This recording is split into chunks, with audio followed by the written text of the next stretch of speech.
Thomas Soto.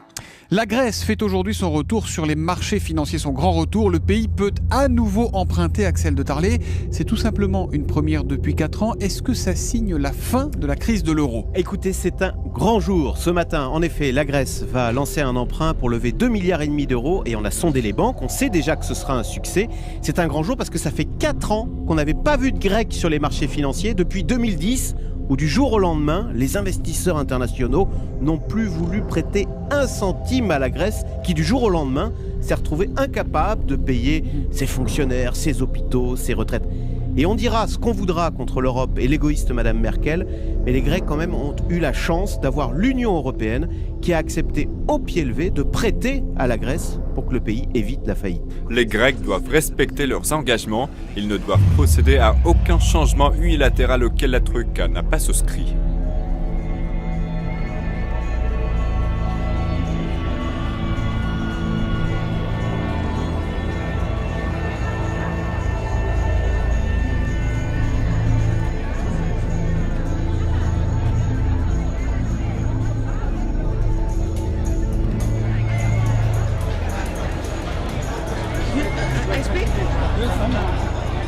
Θέλω να μιλήσω προς όλους τους λαούς που με βλέπουν. Je veux parler à tout le peuple qui me voit, qui m'attend. Ότι αυτό που περνάμε όλα αυτά τα χρόνια είναι πάρα πολύ επώδυνο. Que la situation qu'on est en train de vivre pendant toutes ces années est vraiment très dure, très difficile à vivre. Δεν μπορούμε να κάνουμε όνειρα. On ne peut pas rêver. Δεν μπορούμε να κοιμηθούμε τα βράδια ήσυχοι. On ne peut pas dormir tranquillement. Κάθε μέρα γίνεται και κάτι που μας χαράζει τη ζωή μας. Όχι προς το θετικό. Chaque jour, c'est passe quelque chose qui nous traumatise la vie du quotidien. On ne respire plus. On ne respire plus. Chaque jour qui passe, ici c'est le problème, c'est un cauchemar. C'est exactement un cauchemar. Ce que nous vivons les derniers 2 ans. Depuis 2010. Hein? C'est ça. Un cauchemar.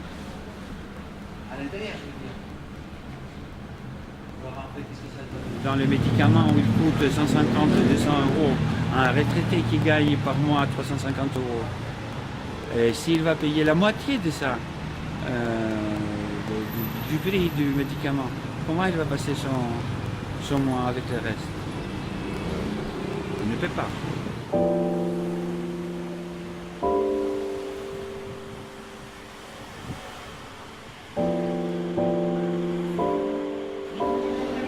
On rencontre les gens de Solidarité pour tous, les gens du centre de santé du Pirée et les gens du centre de santé de Nea Philadelphia.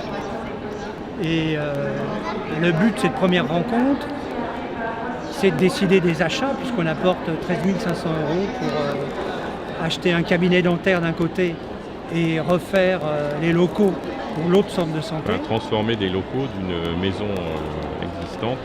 Voilà. Et réquisitionner ou donner, je ne sais pas, pour en faire des locaux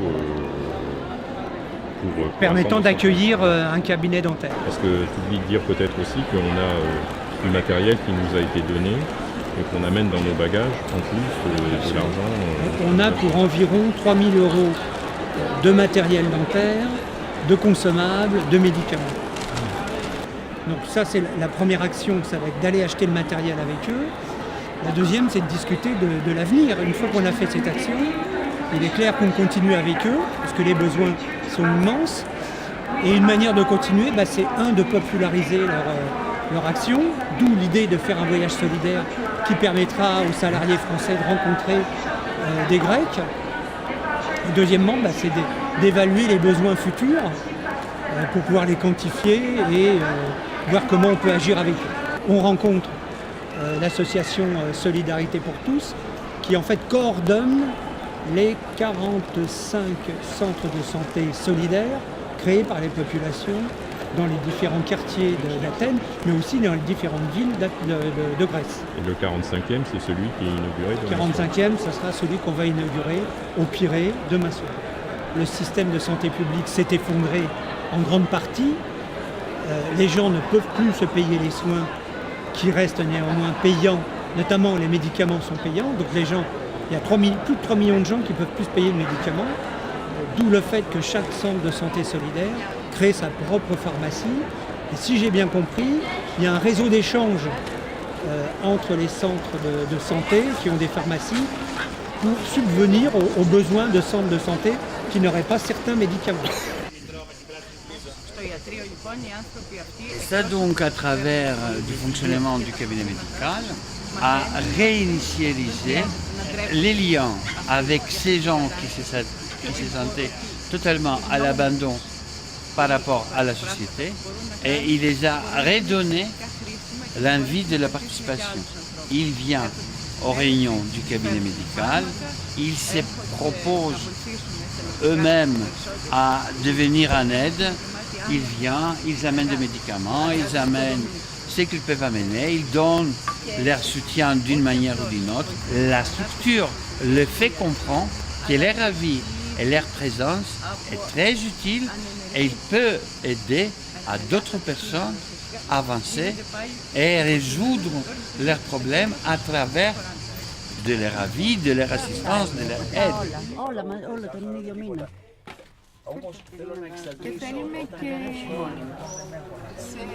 Et donc, elle avait son travail qu'elle a fermé en 2012 et depuis, elle est sans travail. Elle était une femme active, elle avait son travail, elle n'avait pas l'habitude de passer tout le temps à la maison et c'est de 2 ans qu'elle a resté femme au foyer sans avoir un travail à faire à l'extérieur de la maison, elle se sentait un peu perdue. Quand elle a commencé à venir ici, elle s'est sentie vraiment beaucoup mieux par rapport auparavant, même si quand elle était à la maison, une femme, elle peut faire plusieurs choses quand elle est à la maison, mais ce n'était pas ça son but. Son but, elle était beaucoup plus active par rapport au rôle d'une femme au foyer. Maintenant, elle se sent très bien parce que, de un, elle a trouvé à faire quelque chose que ça lui plaît, et de deux, elle se sent qu'elle sert à quelque chose le travail qu'il fait, parce qu'elle aide les personnes qui se trouvent en grande nécessité, et d'après ça, elle se sent très bien.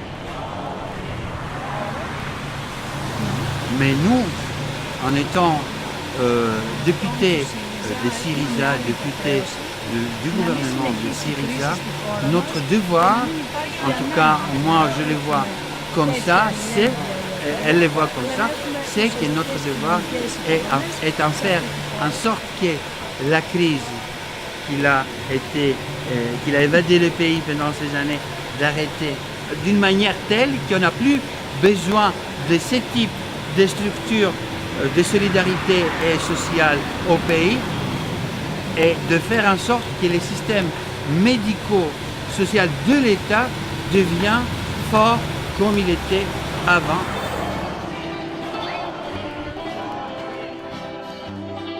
Parce qu'on sait aujourd'hui que les gouvernements qui se trouvent actuellement en France ou en Espagne ou en Portugal ou en Allemagne, on ne peut pas compter.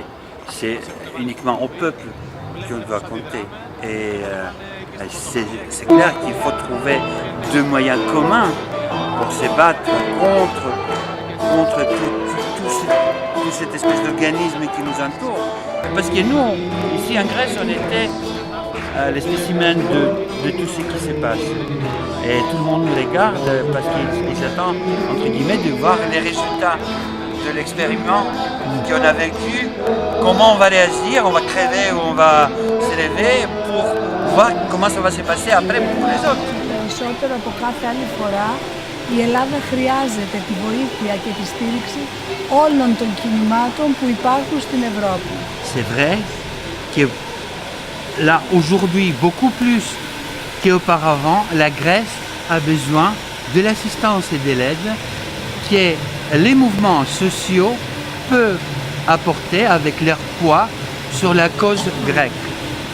Χρειαζόμαστε όχι μόνο την υλική στήριξη, αλλά και την πολιτική στήριξη. On a besoin donc non pas seulement l'aide et l'assistance matérielle, mais aussi également l'assistance politique et sociale que ces mouvements peuvent apporter à notre cause. Thomas Soto. On le retrouvera tout cet argent qu'on a prêté aux Grecs ou on met un trait dessus? Alors espérons-le, parce que si les Grecs ne remboursent pas, c'est le contribuable français, allemand, italien, espagnol qui sera de sa poche. Mais justement, ce qui se passe ce matin, ce retour de la Grèce sur les marchés, montre que le pays peut à nouveau fonctionner normalement, à nouveau emprunter sur les marchés pour précisément nous rembourser. On sait que les mesures ont été imposées à la Grèce en 2010 afin de réduire les dettes. Ces mesures ont échoué et ce point est reconnu par tout le monde. À cause de cela, l'économie grecque a été détruite. Le gouvernement grec ne veut plus mettre en œuvre des mesures aux effets destructeurs. C'est simple à comprendre. La crise humanitaire n'a pas été provoquée par la crise économique. C'est le résultat des mesures ratées qui ont été imposées à la Grèce par la Troïka. By the Troika.